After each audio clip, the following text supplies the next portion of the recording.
आज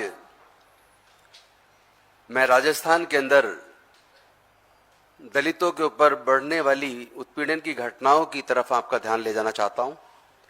सबसे पहले, इससे पहले कि मैं अपनी बात रखूं, आप ये वीडियो देखिए।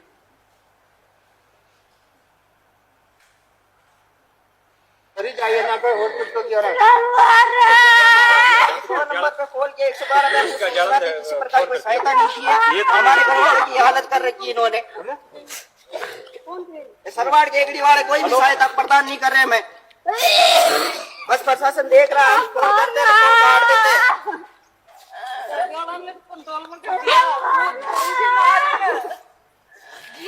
मार 2 घंटे हो गए पे।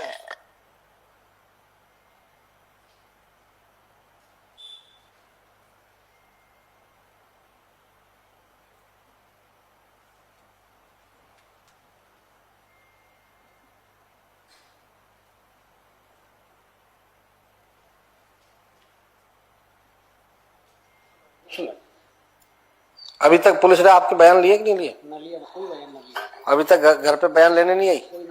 ना मेडिकल रिपोर्ट ली आपकी? Medical report. अच्छा, आपका इलाज कहाँ, कौन से हॉस्पिटल में चला है? साथियों, ये घटना क्यों घटी, मैं उसका कारण बताता हूं। जुलाई 2024 में राजस्थान के अजमेर में एक 15 साल की बच्ची के साथ बलात्कार किया जाता है। जबरन उसको, वो डेयरी पे गई थी दूध लेने, उसको अंदर खींच लिया जाता है, उसके साथ बलात्कार किया जाता है। फिर बलात्कार करने वाले के दोस्तों ने अलग अलग दिन उस बच्ची के साथ बलात्कार किया और बच्ची की उम्र 15 साल थी। उस बच्ची ने उसको डरा दिया गया कि किसी को बताया तो तुम्हारे परिवार की हत्या कर दी जाएगी। उस डर में उसने किसी को नहीं बताया। वो बच्ची प्रेग्नेंट हो गई और उसने फिर इसकी जानकारी दी अपनी सिस्टर को। सिस्टर ने माँ बाप को बताया और उसको इलाज के लिए दिल्ली लेकर आए। दिल्ली में फिर उसकी 0 FIR दर्ज हुई और 0 FIR दर्ज होने के बाद उस FIR को अजमेर ट्रांसफर किया गया। तत्पश्चात अजमेर के अंदर उस बच्ची का मुकदमा दर्ज हुआ और मुकदमा दर्ज होने के लगभग 20 दिन बाद पुलिस ने प्रोसिक्यूट्रिक्स का 164 CRPC के तहत बयान दर्ज करवाया जज के सामने। लेकिन ये बड़े दुख की बात है, बड़ी पीड़ा के साथ मैं आपके साथ ये शेयर कर रहा हूं कि उसके बाद भी 8 महीने तक किसी को गिरफ्तार नहीं किया। 3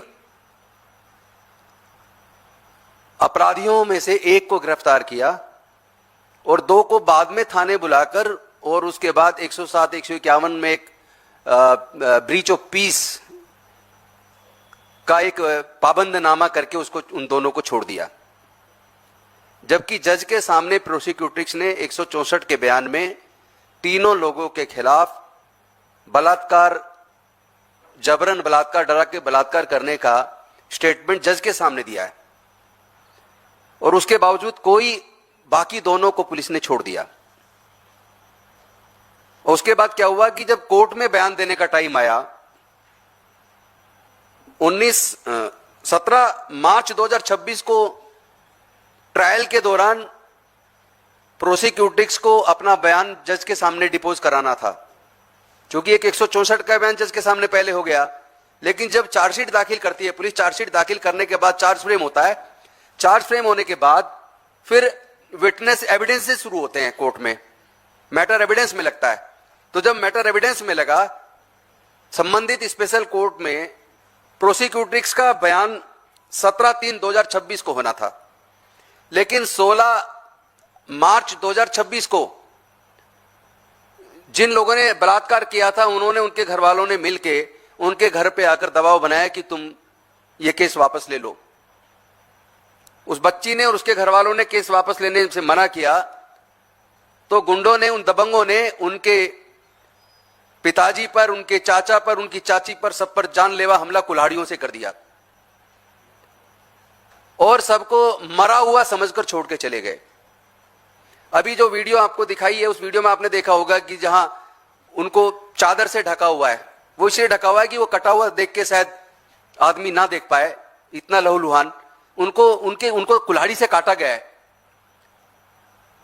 लड़की के पिताजी को, लड़की के चाचा को, लड़की की चाची को, 3 लोगों को कुल्हाड़ियों से काटा गया और मरा हुआ समझकर छोड़ के चले गए।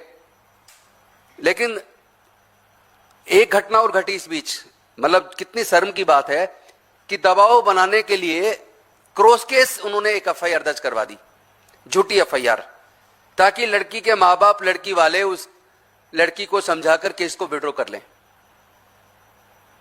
उन पे दबाव बनाया गया, उन्होंने समझौते से फिर भी मना कर दिया और फिर पुलिस ने अपनी जांच की और जांच करने के बाद उसमें क्लोजर रिपोर्ट लगाई कि जो बलात्कार वाले पक्ष ने जो आरोप लगाए वो झूठे पाए गए।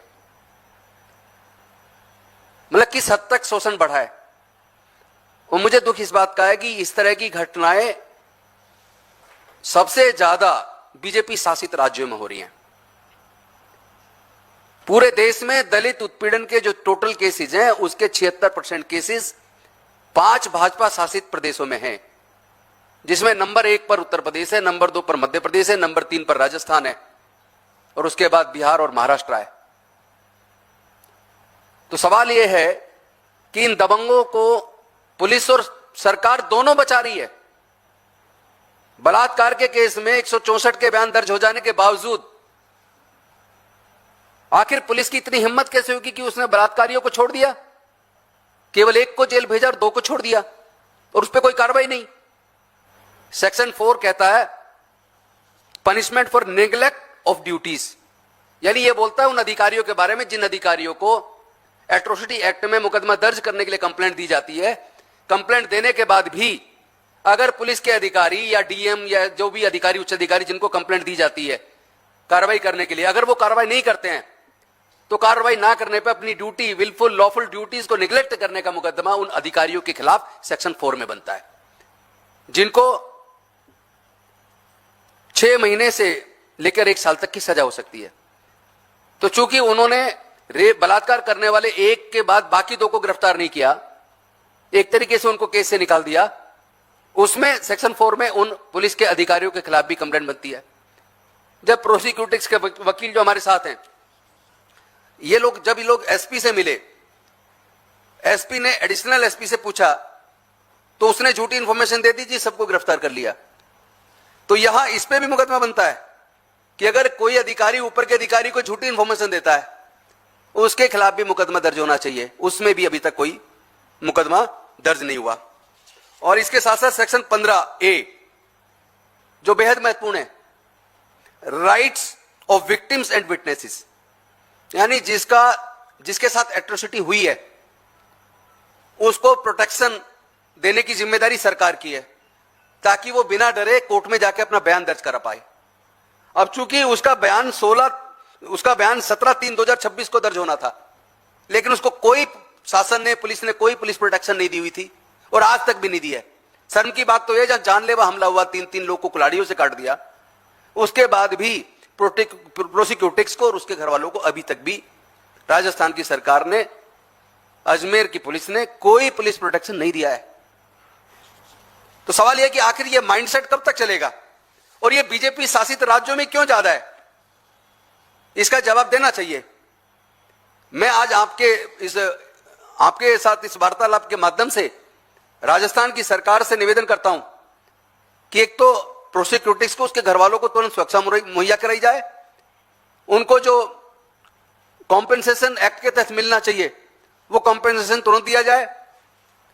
इसके साथ साथ जिन पुलिस अधिकारियों ने कानून की अवहेलना की है, प्रोटेक्शन उनको नहीं दिया विटनेसेस को, या जिन पुलिस अधिकारियों ने मुलजिमों को गिरफ्तार करने की बजाय उनको खुला छोड़ दिया, उन्होंने खुद इस एट्रोसिटी एक्ट का वायलेशन किया है, उनके खिलाफ सेक्शन 4 में मुकदमा दर्ज करके उनको भी गिरफ्तार किया जाए, उनको सजा दी जानी चाहिए।